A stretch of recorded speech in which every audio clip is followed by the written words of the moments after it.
Welcome back to another episode of The Turtle Bookworm. Today we're going to be talking about graphic novels.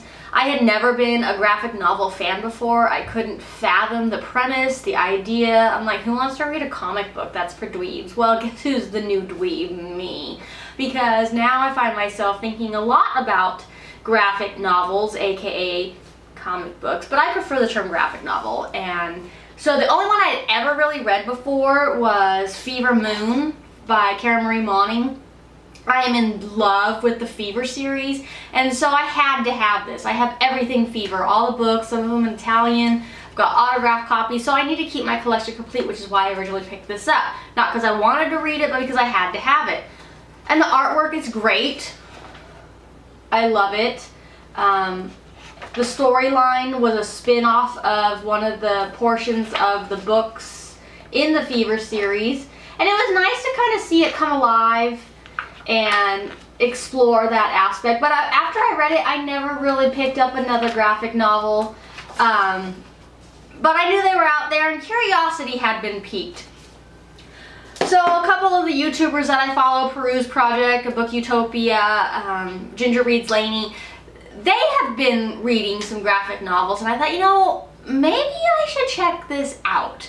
So I had purchased East of West. I have yet to read it. I read like the first 2 pages and says, ooh, I will read this later, and later never came for me. Not because I wasn't intrigued, but because I was waiting for that perfect moment, and then we moved, and then I lost it, and then I found it, and guess where it was? On my bedside table, underneath my lamp, and a bunch of paperwork. So I will read this very soon, but what really got me hooked on these graphic novels was this one right here, Witches. This was very dark and engrossing. It was a little creepy and freaky, and I loved every bit of it. It was amazing. So good, in fact, that I immediately had to track down the rest of the volumes. There are 6 total right now.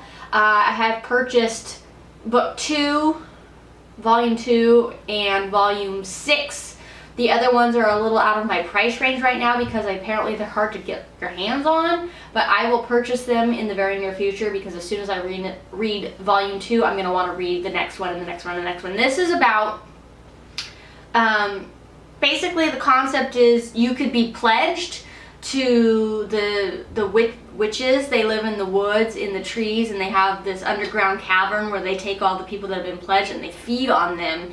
And it is just way creepy. I mean, it was so good. Check out some of this artwork.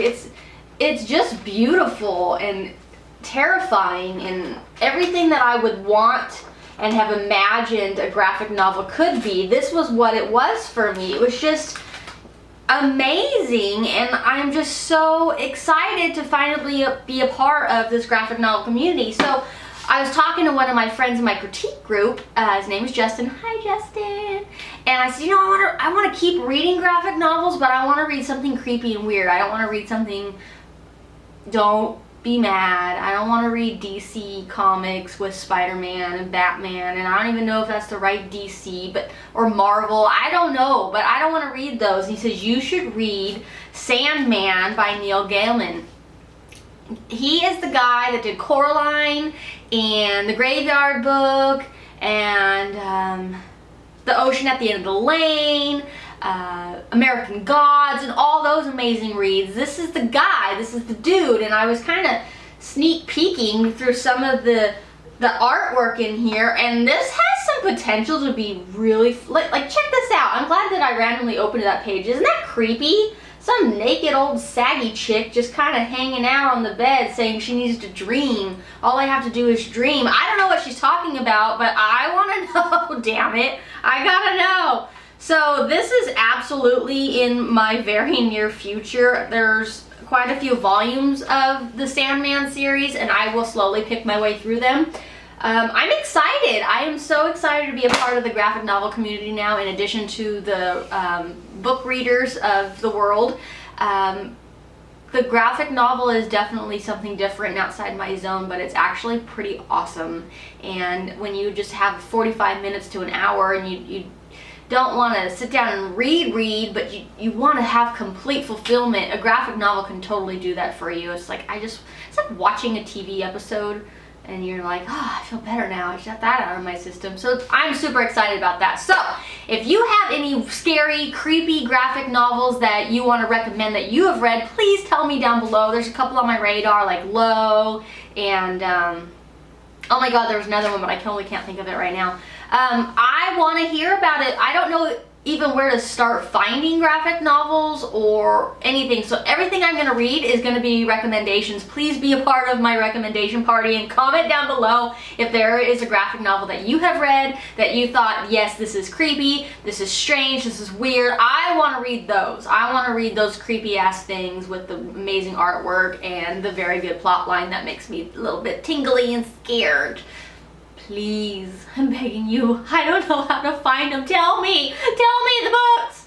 So, after you're done commenting, be sure to like and subscribe if you haven't already. And if you are a graphic novel reader, please keep on reading. And if you're a novel reader only, maybe you want to check out some graphic novels because they're not what I thought they were. They're pretty awesome. And if you're a writer, keep on writing.